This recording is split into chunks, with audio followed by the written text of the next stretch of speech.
Olá, estamos começando mais um PortoCast, que é a parte integrante do Encontro Indústria Porto. E hoje recebendo aqui com muito prazer o Luiz Cláudio do Jornal Portuário. Vamos falar um pouco sobre o jornal. Luiz Cláudio, seja bem-vindo aqui ao nosso PortoCast. Eu agradeço, André, é uma grande oportunidade para a gente estar sempre divulgando o setor portuário e agradeço a oportunidade. Eu queria começar te falando assim que eu sou muito fã do jornal, né? Você caminha, eu leio todos, até para a gente poder atualizar, né? Porque eu sei que você assim coloca conteúdo bem interessante sobre esse segmento, que é um segmento que é uma grande alavanca da Baixada Santista, né? Como é que surgiu a ideia do Jornal Portuário, Luiz? Bom, legal. Essa pergunta muitos me fazem, né, a respeito do jornal, mas ela veio em meados de 2010, né? Já tem 14 anos. Já 14 anos, né? Em meados de 2010, sigo trabalhando no setor portuário. Em meados de 2010, eu me via a necessidade de entender um pouco mais. Você trabalhava onde nessa época? Na época, eu trabalhava num terminal portuário ali na zona primária, que era o antigo Teconde, né? Teconde. Mas já que hoje é o Ecoporto. Grupo Ecoporto, e em meados daquela época eu me via, já tinha essa necessidade de aprender, de entender a economia, e a gente sabe que o setor portuário está interligado diretamente à economia do Brasil, né? Sim. Como eu trabalhava de madrugada, não tinha muitas fontes, né? A internet estava um pouco caminhando, né? E me veio o interesse, né? E o feeling de criar um blog, né? Um blog. E aí veio a questão do nome, né? Então fiquei durante um mês nessa questão de captação, de entender como que era, né? A questão de internet, porque a gente tem entendimento do setor portuário, mas como que a gente vai levar isso para o setor ou para as pessoas que trabalham, né, operacionalmente no setor? E aí fui galgando e entendendo a questão de comunicação e jornalismo, né? E por aí foi o início do Jornal Portuário, com um blog, né? Isso lá em 2010, né? Então já tem 14 anos aí de jornal.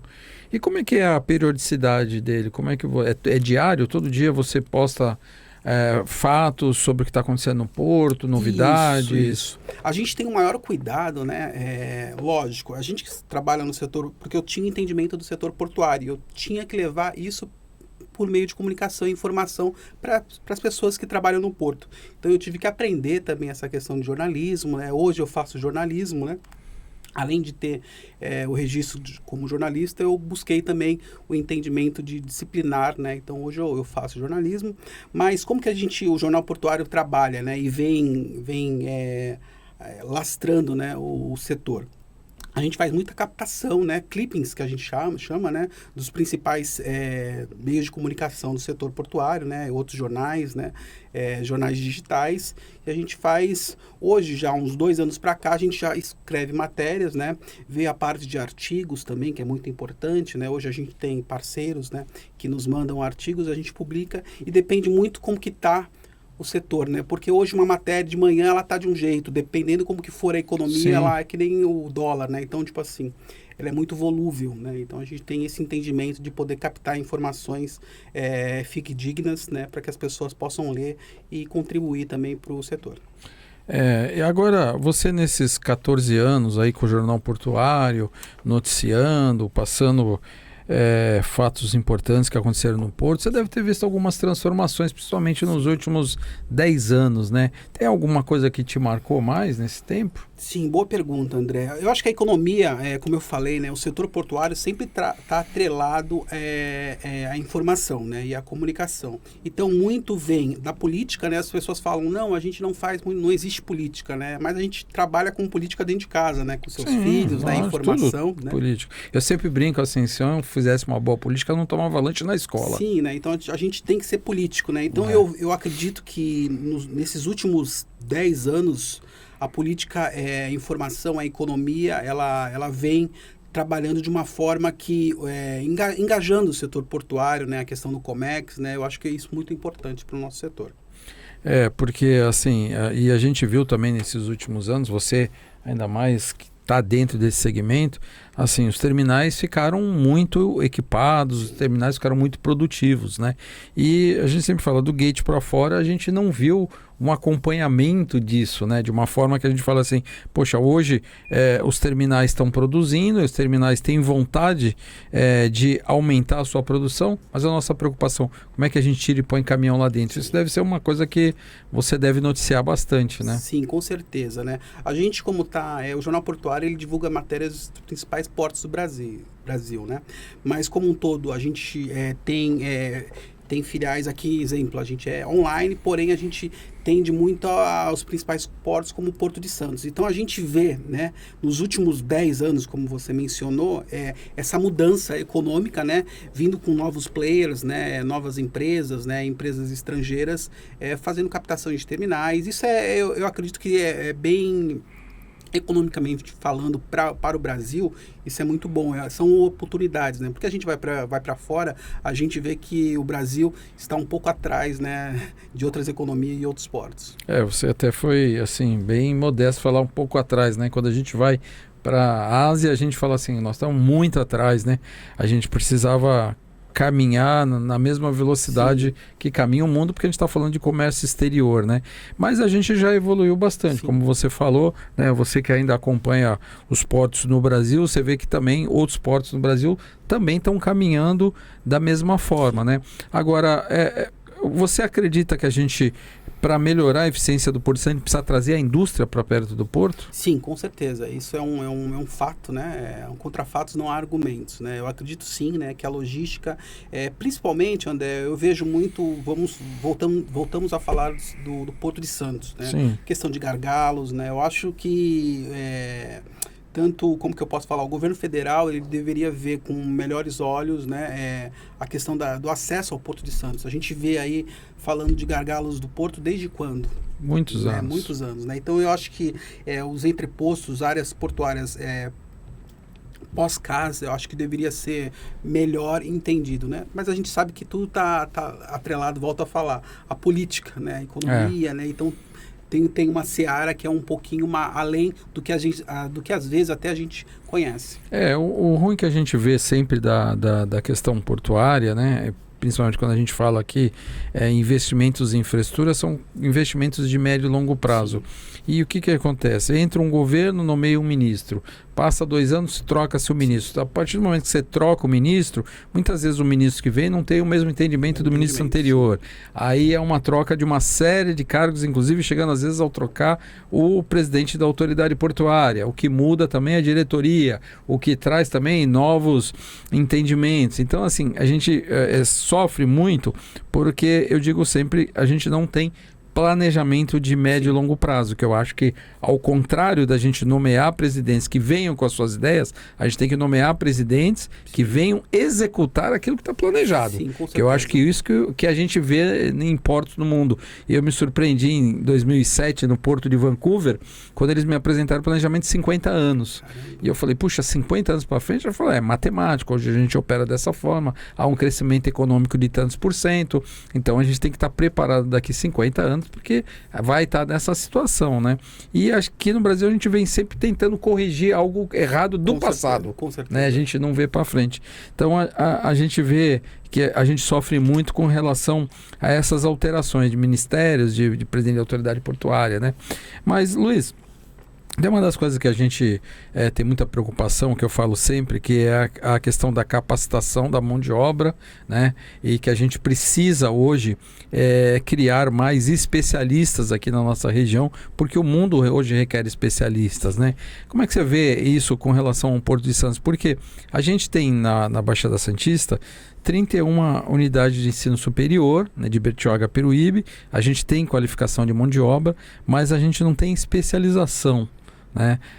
Você acha que isso é necessário hoje para uma expansão do porto? Sim, sempre foi, né? Eu acredito que o Porto de Santos já é visto como os demais portos, além de ser um porto concentrador de carga, ele também é um porto concentrador de especialistas, de pessoas que tendem a entrar na área, né? A gente sabe que a comunidade portuária, a comunidade participou do Porto de Santos, vira uma espécie de referência. Vira uma referência. Você vai para os demais portos aqui no Brasil, até fora. Eu estive fora no ano entre o 2017 e 2019 na Austrália. Tinha gente que trabalhava no porto que era de Santos, era santista, né? Sim. Então, sim, é referência. Mas isso, eu acredito que tanto o governo, né, quanto a educação e o governo estadual, né, ele tem que trabalhar em conjunto para que isso seja criado, né?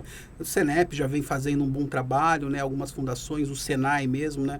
A questão da indústria Porto, acho que isso é o caminho que tá sendo construído. Eu vejo que, assim, dentro da Secretaria de Desenvolvimento Econômico do Estado, deveria ter uma diretoria que tratasse de portos e aeroportos para que a gente tivesse presente isso no dia a dia, na discussão do Estado, essa integração entre governo federal, que é necessário por causa do volume de investimentos, governo municipal, né? Porque muitas vezes eu falo assim, o porto é federal e as pessoas esquecem que o caminhão entra por uma rodovia que é municipal, né? Uma rodovia estadual e vias municipais que interligam o porto. Então, é importante ter essa sinergia, né? Esse entendimento da compreensão de onde a gente precisa chegar, mas a gente precisa ter aí esse trabalho que seja unificado entre governo do Estado, governo federal e governo municipal. Então, eu falo sempre, o governo do Estado de São Paulo precisaria ter, dentro da estrutura do desenvolvimento econômico, uma pasta voltada aqui para portos e aeroportos, né? E, Luiz, eu queria pegar a tua visão com relação aos portos em geral no Brasil, né? Como é que você vê os próximos 10 anos nossos? Boa pergunta também, né? A gente tem agora um próximo desafio, principalmente aqui no Porto de Santos, na questão da construção do túnel, né? Que a gente vem... Que ligará a margem esquerda à margem direita, né? Acredito que vai dar novas oportunidades. A gente vê aí a questão da construção do aeroporto de Guarujá, né? A gente percebe que as coisas em conjunto com o governo, como você falou, né? Troca governo, sai governo, acaba-se... como que eu posso te passar? As intenções, né, que eram construídas num governo X, em outro governo acaba totalmente se deteriorando, né, mudando, né? Mas por outro lado, a gente vê outros portos, como Itapuá, portos do norte, né, nordeste, eles vêm ganhando grande ascensão. Aí você vai me falar, pô, Luiz, mas por qual motivo isso? Questão do Porto de Santos, aí a gente volta a falar a questão da logística e do gargalo que a gente tem em Santos, né? Que muito pouco vem sendo falado, né? A questão de gargalos, mas infelizmente isso acontece. Não adianta o setor portuário, ou principalmente o Porto de Santos, ter várias construções ou vindas com terminais de grande porte e a questão de logística e gargalo não ser melhorada. Eu acho que isso acaba fazendo com que o Porto de Santos não tenha não seja pujante como ele era há anos atrás, há 10, 15 anos atrás. Porque assim, você vai falar, vou fazer um investimento, a grande discussão agora, o STS 10, né?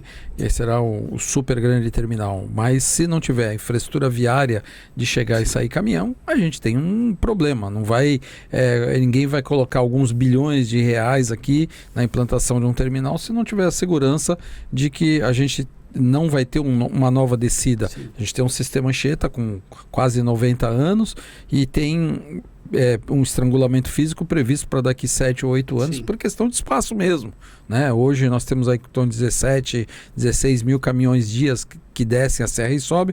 Lembrando sempre que a gente só pode utilizar caminhão pela rodovia Anchieta, não pela rodovia Imigrante, então praticamente só tem um único acesso, né? Então assim, a gente precisa ter isso realmente já em andamento para que alguém que venha com uma boa parte de recurso aí faça esse investimento. Agora, Luiz, como é que você está vendo essa movimentação aí, no caso da venda da Santos Brasil, da Wilson Sons? Brasil aí, o Porto de Santos, você acha que os estrangeiros estão vendo como uma bola da vez para o mundo? Tanto o Brasil, né, quanto a questão dos estrangeiros, né, os armadores, isso já vem acontecendo, né? Isso, se você pega aí a história de outros terminais que eram, como que eu posso te falar, que eram grandes terminais aqui no Porto de Santos, já vinham, Joint, a gente pega aí a antiga Libra, né? Sim. Tá lembrado, né? E se você pegar a história tanto da Libra e de outros terminais, com a vinda dos armadores, né? Porque Porque o que a economia, na verdade, o comércio exterior buscava, né? Entrelaces entre terminais portuários que fizessem essa economia girar. Porque se eu tenho container, eu tenho navio, eu preciso uma alocação de a baixo custo para que isso funcione. Então, sim, eu acredito que os armadores lá fora, né, os estrangeiros, viram com bons olhos, né, não só o Porto de Santos, não só a carga containerizada, né, a gente pega aí terminais de granéis também, que estrangeiros, né, a Ásia principalmente vê com bons olhos a descarga e o embarque de cargas granéis, e eu vejo isso como uma seara que vem crescendo e uma demanda muito grande, tanto para a economia quanto, ou como a gente acabou de falar, a questão de mão de obra especializada, né? Não adianta você ter terminais com investimentos, né, se você não tiver uma mão de obra especializada. Eu acho que tudo tem que caminhar em conjunto. Eu não sei se me fiz entender. Sim.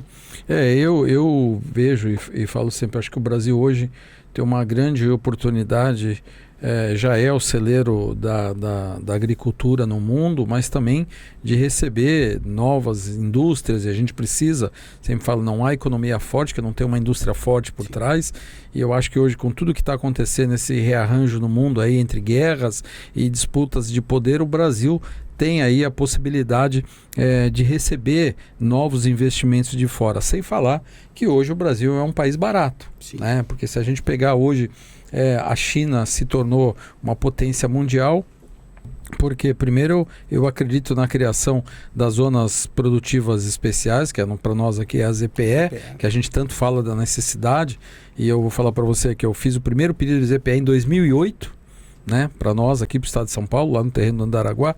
Então, quer dizer, há muito tempo a gente se fala, mas a gente até hoje, em 2024, não tem nada efetivado com relação a isso. E eu acho importante. O segundo ponto que a China se alavancou foi porque havia uma mão de obra barata na China, né, abundante, que podia ser para a economia, para o trabalho. Só que hoje, o salário mínimo brasileiro é menor do que o salário mínimo da China. Sim.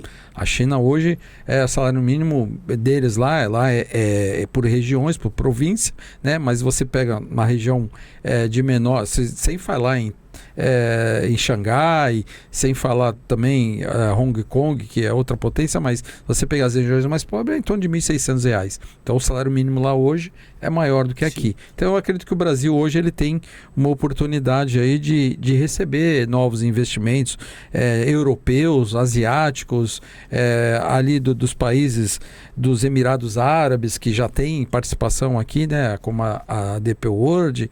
Então, assim, eu vejo que a gente vive um momento positivo. Sim. O que o Brasil, o governo federal, precisa fazer é traduzir isso em resultado mesmo. Bons modos, né? Você vê dessa mesma forma? Sim, com certeza. Eu acredito que sim, principalmente a Ásia, né? A Ásia, a mão de obra dela é a custo baixo, né? A gente está falando, né? Mas eu acredito que tanto os brasileiros, né? A economia do Brasil, ela trabalha conforme principalmente a questão do dólar, né? Eu acho que vamos ver agora com a questão do Trump, né? Essa eleição que vai ter, isso vai ter algumas mudanças, né? Sim. Eu acredito que a partir do ano que vem, os investimentos que estão proventos a acontecer no Brasil estão aguardando essa questão da votação, enfim, né, nos Estados Unidos, como vai se formar, né? Eu acho que as guerras também impactaram bastante a economia do Brasil, né? A questão do agronegócio, né? De fertilizantes, isso impactou o Brasil e a gente conseguiu se segurar da melhor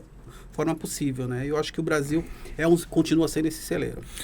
O Brasil, ele é assim, magnífico, né? Ele tem uma capacidade de se reestruturar. Quando começou a guerra da Ucrânia, a possibilidade da falta de fertilizantes fez com que rapidamente houvessem investimentos para a gente suprir. Hoje ainda não é suficiente, mas a gente caminha aí nos próximos 6, 8 anos do Brasil ser autossuficiente em fertilizantes. Então eu acho que assim, o mundo vem errando e o Brasil vem a passos curtos conquistando essa fatia de mercado. Eu acho que o Brasil, por ser tão grande, ter uma localização privilegiada no globo terrestre, eu acho que a gente está aqui numa posição com quase 6 mil quilômetros aí de oceano, que hoje se aposta muito na economia azul, que é a economia do mar, até para geração de energia de turbinas, pegando as correntes marítimas. Então, eu acho que o Brasil vive assim um momento que realmente a gente não pode desperdiçar com relação a isso. Mas, Luiz, vamos voltar a falar aqui desse jornal portuário que eu tanto admiro, né? Você noticia notícias que são de outros portos do norte, portos do sul, também do Brasil. Tem algum deles que tem chamado a atenção nessas notícias? Porque você deve ter correspondentes, né, que te passam as informações, você vai checar tudo, mas deve ter alguma coisa ali que o Luiz falou, puxa, isso aqui está se destacando, né? Sim, sim. Arco Norte, principalmente, tá? Ali a área do Arco Norte. Santa Catarina está começando a se movimentar da melhor forma possível ali, né? A gente vê a movimentação, né? E isso muito também preocupa, por outro lado, voltando à questão do Porto de Santos. Porque o Porto de Santos ele sempre foi um concentrador de carga, né? Questão das cargas que descem ali para Santa Catarina e que vão para a Europa em seguida com um navio já cheio. Então isso muito me preocupa a longo prazo. Volto a falar, a gente tem agora nos próximos anos a construção do túnel, né? Também é uma preocupação, né? O quanto que isso vai impactar a economia do Porto de Santos. E impactando a economia do Porto de Santos, acaba impactando a economia das cidades locais ali, Guarujá, né, e Santos, onde a gente está. Então isso é preocupante, né? Eu acredito que tenha que ser olhado de uma melhor forma possível. Você acredita que a gente vai ter uma necessidade de ter um porto offshore aqui para poder suprir essa demanda de navios maiores e de uma necessidade da gente conseguir fazer essa ligação, principalmente com as navegações de maior curso? Olha, seria bem importante, mas acho que já teve alguns projetos nessa linha de trabalho, né, de descargas short to shore, né? Mas eu não vejo isso a longo prazo acontecer, né? Até por causa que... Mas por falta de projeto ou porque você entende que não tem necessidade? Até existe, né? Mas eu acredito pela falta de projetos, né? Acho que o Brasil não tem esse viés ainda, né? Mesmo que tenham, se você pegar há uns anos atrás, teve projetos para que isso encaminhasse, mas o Brasil ainda não está nessa linha de trabalho. Eu acho que o Brasil não está amadurecido o suficiente para entender a necessidade, às vezes, de você implantar obras que sejam impactantes. Sim. A gente já teve no passado, aí, coisa de 60, 50 anos atrás, grandes obras no Brasil que impactaram e que hoje a gente vê, fala assim, como é que a gente viveria hoje sem isso? Sim. O aeroporto de Guarulhos é um grande exemplo, né? O dia que, vamos fazer um aeroporto em Guarulhos, internacional. Puxa, mas lá tem neblina, mas lá é longe, mas hoje a gente não imagina o Brasil vivendo sem Guarulhos. Né? O próprio fato da rodovia dos imigrantes, quando foi concebida, nossa, mas como é que vai ser feita uma rodovia com aquelas plataformas? Hoje a gente não se vê isso. Então eu acho que o Brasil, nos últimos 50, 60 anos, assim, ele acabou perdendo um pouco eu acho que dessa estima de falar assim, nós precisamos ser revolucionários, nós precisamos fazer grandes obras. A gente até teve projetos, como você citou, acredito que você deve ter lembrado do porto de Piruíbe lá, né, onde o Wake anunciou, mas aí a gente teve problemas ambientais que acabaram inviabilizando, mas eu entendo que acho que a gente, de médio para longo prazo, a gente tem que ter uma necessidade de ter um projeto desse sim, e eu acho que precisa de um amadurecimento por parte do poder público, do Ministério Público, dos órgãos licenciadores, de que sem isso a gente não vai conseguir fazer, não é a Baixada, porque eu falo sempre, o Porto de Santos não favorece a Baixada, o Porto de Santos é do Brasil, né? Eu fiz uma palestra lá em Goiás, levando o encontro Indústria Porto para a Federação de Indústria, e eu falei para eles, vocês acham que o problema de acesso é nosso?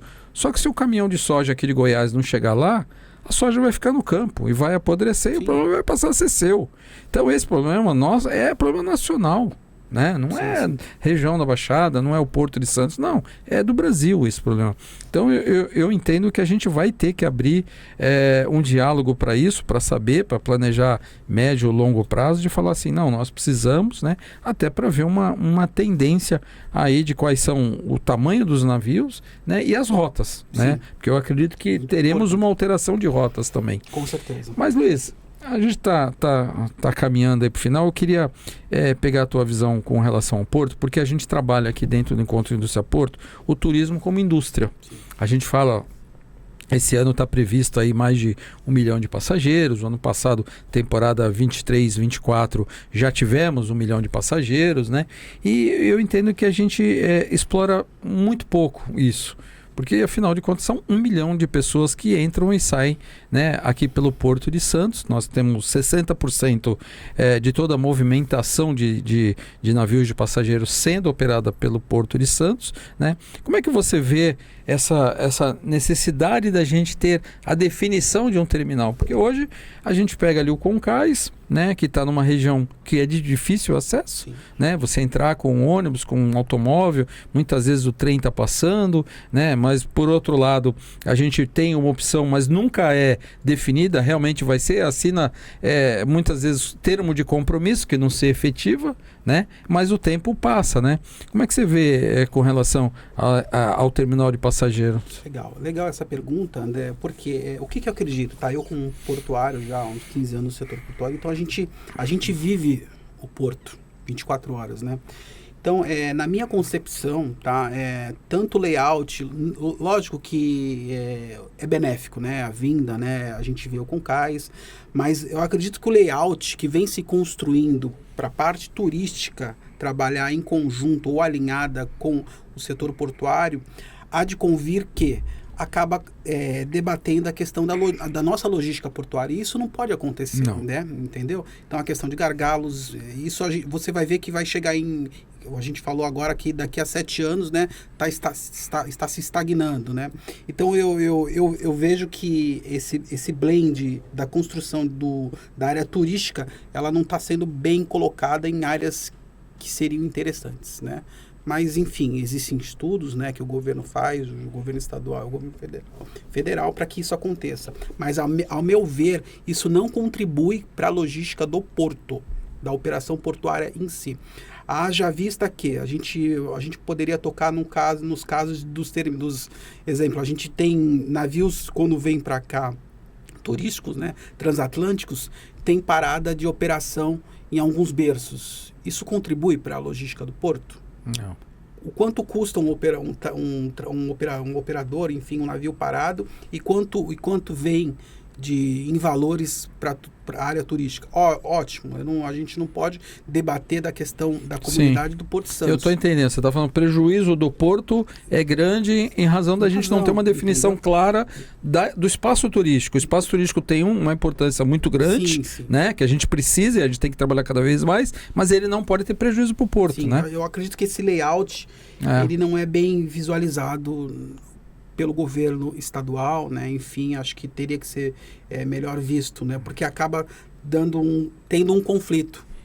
E a longo prazo esse conflito sempre vai ser maior, infelizmente, para a gente que é operador, portuário, trabalha no porto, né? É portuário em si, a gente vê claramente que isso pode causar um problema a longo prazo. Lógico, não é isso que a gente quer, né? A gente quer produção, né? A gente, como trabalhador portuário, quanto mais navio entrar, navio sair, ótimo, seja ele de granel sólido, granel líquido, enfim, né, container, né, a vinda desses terminais, né, os investimentos que esses armadores e empresas de fora vêm fazendo é muito benéfico.